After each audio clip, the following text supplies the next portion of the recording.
parlons essentiellement de faune, mais il faut quand même se rendre compte que si vous prenez une ville comme Ouagadougou, l'approvisionnement en bois, par exemple, était tiré disons, du paysage environnant, sans que les riverains, enfin, sans que les propriétaires de ces terres-là ne bénéficient de rien du tout. Bon, après quelques années de travail quand même, personne ne peut venir exploiter votre bois, prélever votre bois sans que vous ayez un mot à dire, sans qu'il vous paye une rente quelconque, etc., etc. Donc je crois qu'il y a des aspects sur lesquels il y a certainement des succès, tout dépend comment vous regardez, qu'est-ce qui vous intéresse le plus. Maintenant, est-ce qu'il y a des moyens pour mieux cibler les projets, pour être davantage assuré de résultats conséquents? Peut-être que si. Ce qui est sûr, c'est que lorsqu'on transfère de l'argent simplement à l'État pour qu'il le gère, assez souvent ça se passe mal. Pourquoi? Parce qu'il y a de la malgouvernance, parce qu'il y a de l'indiscipline. Je sais très bien qu'un agent forestier qui se trouve à 400 km de Ouaga, bon, quels que soient les ordres qu'on donne à partir de Ouaga, il fait ce qu'il veut. Il met en place des rentes personnelles, des axes personnels pour son propre. Bref, c'est pour dire que peut-être qu'au niveau gouvernance des aires protégées, il faudrait inciter les États à ne pas vouloir tout faire. Parce que pour le moment, c'est l'État qui est propriétaire, c'est l'État qui affecte les agents. Et il n'y a pas, bon, il y a des comités de gestion, mais qui ne sont pas fonctionnels ou qui sont faits pour ne pas fonctionner. C'est-à-dire dans ce comité de gestion, normalement, vous avez la commune qui est représentée, vous avez les populations riveraines qui sont représentées, et si ça pouvait fonctionner, l'État est là également, et peut-être qu'il y aurait un petit peu plus de transparence, d'équilibre, etc. Je pense que là, il y a un rôle pour l'UICN, parce qu'en tant que facilitateur, je pense qu'il est difficile pour l'État français, surtout en Afrique de l'Ouest, de proposer, de recommander des systèmes de gouvernance. À l'inverse, je pense que là, l'UICN peut être facilitateur pour développer les systèmes de gouvernance. Je pense que c'est sa mission et c'est assez bien perçu d'une façon générale. Donc c'est là où l'UICN peut aider les bailleurs. Tu es d'accord que sur les facteurs essentiels de succès, puisque tu as parlé de succès, je pense que tu as souligné la question de l'intégration des populations locales dans des systèmes de gestion d'intégration et de gouvernance. J'ai une question, est-ce que ça procède de petits projets, ou est-ce qu'on peut encore imaginer qu'il y ait des gros projets qui soient basés sur ces facteurs de succès? C'est-à-dire, ce qu'on peut encore envisager, je crois que vous l'avez évoqué, c'est de recentrer peut-être sur certaines zones la thématique, par exemple, de la protection de la grande faune. Est-ce qu'on peut imaginer un grand projet, c'est-à-dire avec un grand financement, qui s'inspire des facteurs de succès que sont les systèmes de gouvernance associant les villages, etc. C'est une question qu'on peut se poser quand elle est dans ma liste.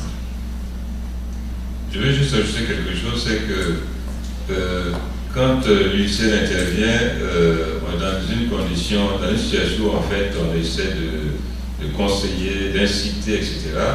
Et c'est pas toujours évident que le client étant l'État ou l'agent de l'État qui est sur place, il va suivre. Et par contre, quand je vois certains projets qui sont initiés par la Banque mondiale et qui se passent, on vous promet par exemple, je ne sais pas, 50 millions d'euros, et à la clé, il y a des conditionnalités. Il faut que tel pourcentage de revenus aille aux populations. Et il faut que la loi... et on peut changer le statut de l'aire protégée pour ça. Comme les Dava, ça a changé, simplement parce qu'on avait mis la conditionnalité. C'est pour dire que c'est bien de financer, disons, la gestion des aires protégées, mais peut-être que lorsqu'on apporte vraiment des ressources, il faut aussi demander un minimum aux bénéficiaires, à l'État en particulier. Il faut qu'il contribue d'une manière visible, soit financièrement, soit alors en changeant les textes ou en les améliorant, de façon à montrer aussi qu'il est disposé à adapter progressivement sa gestion. Maintenant, est-ce qu'il faut faire, est-ce qu'il y a de la place pour de grands projets? Tout dépend de ce qu'on entend par grand. Ce qui est sûr, c'est que de mon point de vue, assez souvent, les petits projets sont ceux qui sont les plus faciles à réussir, parce que l'échelle est restreinte, on peut plus facilement contrôler les choses. Mais on peut aussi imaginer une multiplication de petits projets qui peuvent être suivis par un ensemble de partenaires. Merci, on avance, je pense. Guy Debonnet, donc, voulait intervenir pour l'UNESCO, j'imagine, pour un point de vue personnel, qui est possible. Bon, je pense que la situation est grave, c'est clair. Et je crois que le fait qu'on a autant de sites sur la liste en péril dans cette région en est témoignage, surtout que j'ai vu que votre Afrique de l'Ouest est aussi l'Afrique centrale. Parce qu'au début, vous avez parlé de l'Afrique de l'Ouest. Si vous regardez un peu, si on regarde un peu pourquoi ces sites sont tellement menacés, quelles sont les menaces et quels sont les problèmes qui ont mené à cette situation, peut-être ça peut aussi nous édifier à voir qu'est-ce qu'on va faire et qu'est-ce qui est allé mal. Bon, d'abord, il faut voir qu'il y a quand même beaucoup de ces sites, que si on voit sur les 11 sites dont on parle, la plupart des sites ont connu des situations de conflit. Donc, les 5 sites de la RDC ont été... il y a ces situations de conflit, mais aussi Komoé, Aïr et Ténéré, Nimba, or, à l'exception de Niokolo-Koba, quand même tous les sites qui sont sur la liste en péril dans cette région ont eu cette situation de conflit. Donc je crois que ça c'est un premier élément de tenir en compte. Deuxièmement, je crois qu'il faut aussi voir que les pressions humaines ont tellement augmenté pendant les dernières 30 années que c'est aussi en quelque sorte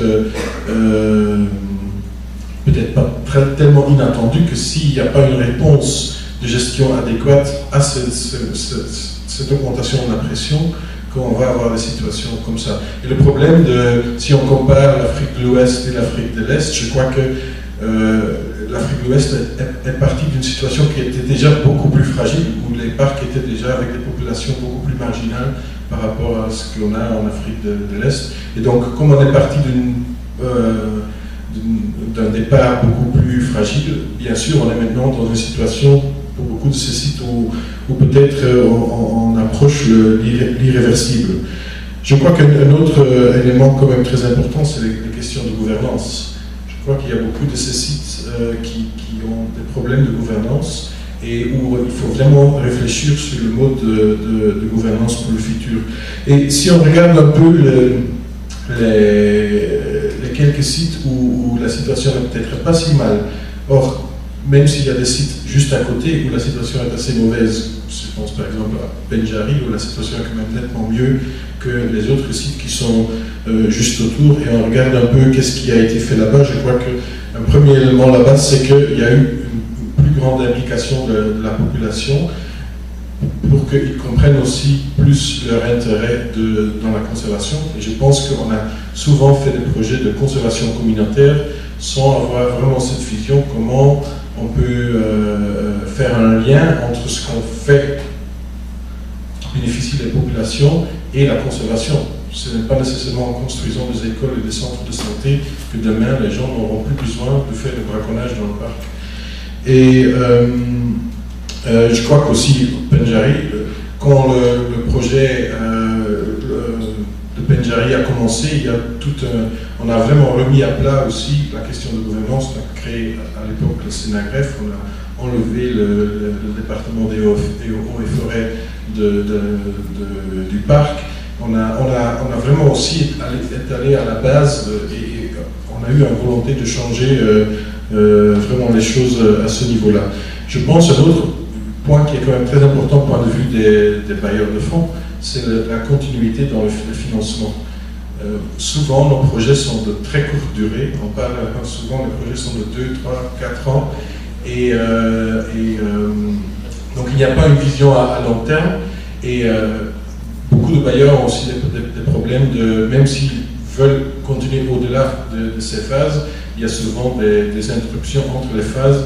Je pense, si on pense au projet Union Européenne, ECOPAS, ECOFAC, tous les acquis qu'on a eus dans une phase, on les perd presque dans la période entre deux phases, parce qu'il y a ce gap de financement qui est très important. Donc je pense qu'il y a certaines leçons qui sont là, et je pense qu'en termes de financement et d'appui, il faut vraiment trouver aussi des façons de financement durable avec peut-être les fonds fiduciaires et autres pour donner aussi une sécurité de financement à long terme. Parce que finalement, les gens qui sont dans la conservation sont plus occupés à courir, à trouver l'argent pour la prochaine phase, peut-être qu'à faire le travail sur le terrain. Donc je crois qu'il y a toute une série d'éléments qu'il faut en tenir compte, mais que la situation est grave dans la région, je crois que c'est très très clair. Merci. Sur deux points peut-être sur lesquels je peux revenir, c'est la recommandation pour que les projets soient de longue durée, minimum 10 ans, pour qu'on ait une vision, puisse avoir une vraie évaluation. L'UCL le recommande depuis très longtemps aux bailleurs de fonds. Les mécanismes financiers, les mécanismes de projets, des financements aujourd'hui sont sur des portées de 3 à 5 ans maximum, jamais plus. Donc ça, on n'arrête pas d'appeler l'attention des bailleurs de fonds sur cette question. Donc la réponse, on n'a pas, ce sont les bailleurs qui l'ont. En tout cas, nous, on n'arrête pas d'appeler leur attention sur cette notion de durée longue. On l'a fait d'ailleurs pour le FFM lorsqu'on était en discussion sur les petits projets, les programmes des petites initiatives, pour qu'elles ne soient pas sur une durée de 3 ans, mais sur qu'elles puissent être renouvelées 3 fois peut-être pour arriver à des vrais résultats. Sur les conflits armés, c'est vrai que, enfin je ne devrais pas en rigoler, mais on a des débats entre conseillers. En général, on esquive le débat au sein du conseil, mais quand je suis conseiller UCN, c'est quand même un sujet qui nous touche, parce que des conflits armés, il y en a partout dans le monde, qui impactent la nature. Et je dirais qu'on a une réticence que l'on peut comprendre, c'est que quand les hommes meurent, on hésite à parler des espèces qui meurent. Bon. Ça, c'est une réalité. Pour autant, moi je pense que dans la vision du ICN, dans la convention du ICN, on devrait, dans les objectifs de développement durable, je dirais, recommander aux États le problème que posent les conflits armés avant qu'ils n'arrivent, de faire en sorte qu'on appelle l'attention de la communauté internationale sur le fait que les conflits armés impactent la nature. Donc il est trop tard quand les conflits armés ont démarré, on ne peut plus parler. Quand les hommes meurent, on ne parle plus. Et donc là, je pense qu'il y a une mission de l'UCN, c'est une vraie mission de l'UCN pour faire en sorte qu'il y ait une vision, une position de l'UCN sur cette question des conflits armés par rapport à l'impact qu'ils produisent sur les espèces et sur la disparition des espèces. Donc je rejoins tout à fait. Donc au-delà de la cause, je pense qu'il faut une vision, une position. Je crois que Mathieu, tu voulais prendre la parole. Vous avez l'essentiel de ce que je voulais dire avec un peu. Par qui? Par le droit de prendre. Merci Mathieu du programme marin de l'UICN, centrale occidentale. On a parlé beaucoup de gouvernance et je crois que dans nos programmes d'appui et de coopération au fonctionnement des parcs, on a aussi une responsabilité dans la manière de faire. Quand on adresse des financements qui passent par les États, on n'encourage pas la progression de la gouvernance. Et j'aime bien l'idée du projet PPI qui vient combiner des financements qui sont adressés à la société civile. Ça peut permettre de créer des contre-pouvoirs, ça peut en tout cas amener les acteurs institutionnels et de la société civile à plus travailler ensemble. Et ça peut être à l'origine d'une évolution de la gouvernance petit à petit. Quand on arrive à mobiliser de l'expertise, à capitaliser des expériences, où on va vers la cogestion, et où en combinant des financements différents, on renforce les gestionnaires, et on fait intervenir la société civile en représentant mieux les communautés locales et les usagers, je pense que ça peut progresser. Dans le domaine marin et côtier, les seuls endroits où il y a eu des vrais clashs, c'est des zones d'exclusion. Je pense que la conservation de la biodiversité ne doit pas se traduire aussi par une privation de l'accès des gens pour les ressources dont ils ont besoin pour vivre. Et donc, cogestion et implication des usagers, c'est important. Mais ça, nous, les fabricants de projets et les bailleurs, on a une responsabilité là-dedans. Merci Mathieu. C'est assez complémentaire à ce qui s'est dit. Jean-Yves, on peut prendre encore deux, trois interventions. Et je voudrais peut-être qu'on revienne un peu sur la question des standards. Est-ce qu'il faut s'inspirer des standards de la Banque mondiale, qui sont toujours très compliqués, quand même pour donner davantage de garanties à un projet plus simple que ceux de la Banque mondiale? C'est une question, moi j'aimerais bien avoir des points de vue là-dessus. Jean-Yves. Je ne voulais pas parler sur la Banque mondiale et les standards. Je voulais faire part de l'expérience que nous avons en Guinée-Bissau. Christophe en a parlé un petit peu. Ce qui est important à l'heure actuelle en Guinée-Bissau, à mon avis, il y a beaucoup d'argent qui va en Guinée-Bissau parce qu'il y a beaucoup de biodiversité encore et ça vaut le coup pour de nombreux donateurs de la maintenir. Ce qui est important pour moi, c'est qu'il y a un grand nombre de membres de cet petit pays avec une proportion importante de membres de l'UICN, du gouvernement ou de la société civile. On a 8 ou 9 membres de l'UICN en Guinée-Bissau. et absolument tous, gouvernement, par gouvernement, on a l'Institut des pêches, qu'on a contribué à créer, quel qu'il soit, ces 8 ou 9 membres sont tous partie prenante dans les aires protégées, la réserve de biosphère des Gémeaux ou sur la côte. Et ça, c'est pour moi un gage. Alors, on ne les a pas créés, on n'a pas contribué à leur naissance pour les aires protégées, parce que quand la coopération suisse a commencé avec le lycée en Guinée-Bissau, on a signé pour 6 ans avec la promesse qu'on ne créerait aucune aire protégée. C'était le seul pays d'Afrique pratiquement sans aire protégée. Et la coopération suisse ne voulait pas que le lycée crée des aires protégées. Il voulait que le lycée étudie la question. Parce qu'on a fini par, après 6 ans, 8 ans, créer des aires protégées. Et ce qu'on a fait pendant les 6 premières années, c'était créer un mouvement environnemental et donner l'impulsion à un certain nombre d'ONG. Donc ce travail de renforcement des capacités, de création d'une coalition nationale sur des grands enjeux, ça c'est quelque chose qui maintenant, 20 ans après, paye énormément et constitue, à mon avis, une garantie pour la pérennité des investissements et du travail sur les aires protégées. C'est un beau projet démonstratif. Je pense qu'on avance, je vais quand même fixer une règle du jeu, parce qu'il est 9h10. On a encore combien de temps? Quelques minutes. Donc on va peut-être prendre, on n'a pas conclu, parce qu'on a un peu avancé quand même sur certaines idées, je pense quand même. Donc, qui souhaite combien d'interventions encore? Levez la main. 2 interventions? 3. Le mot de la fin te reviendra. Voilà, Jean-Christophe. Je vais juste revenir au titre là, de la présentation, parce qu'on a beaucoup focalisé sur les aires protégées. Les aires protégées, en gros, on a présenté une situation désastreuse, c'est comme les joyaux. C'est ce qui a été le mieux protégé. Donc la biodiversité, Geoffroy l'a bien dit, les aires protégées ne sont pas forcément placées aux endroits idéaux. On a fait une analyse pour la biodiversité d'eau douce, par exemple, qui n'est pas du tout très peu couverte par les aires protégées. Aujourd'hui, on a annoncé une étude, c'est pas dans la région, mais c'est en Afrique du Nord. Il y a 16 espèces quand même que les gens ont utilisées qui sont éteintes dans la région. Donc, je pense qu'il faut regarder la biodiversité et les aires protégées comme un outil précieux, indispensable, mais peut-être aller au-delà, et c'est peut-être là aussi qu'on peut développer des initiatives communautaires. Il y a une chose qu'on a tendance aussi à faire, qui à mon avis est un problème, c'est qu'à chaque fois qu'on parle biodiversité espèces, on fragmente le problème.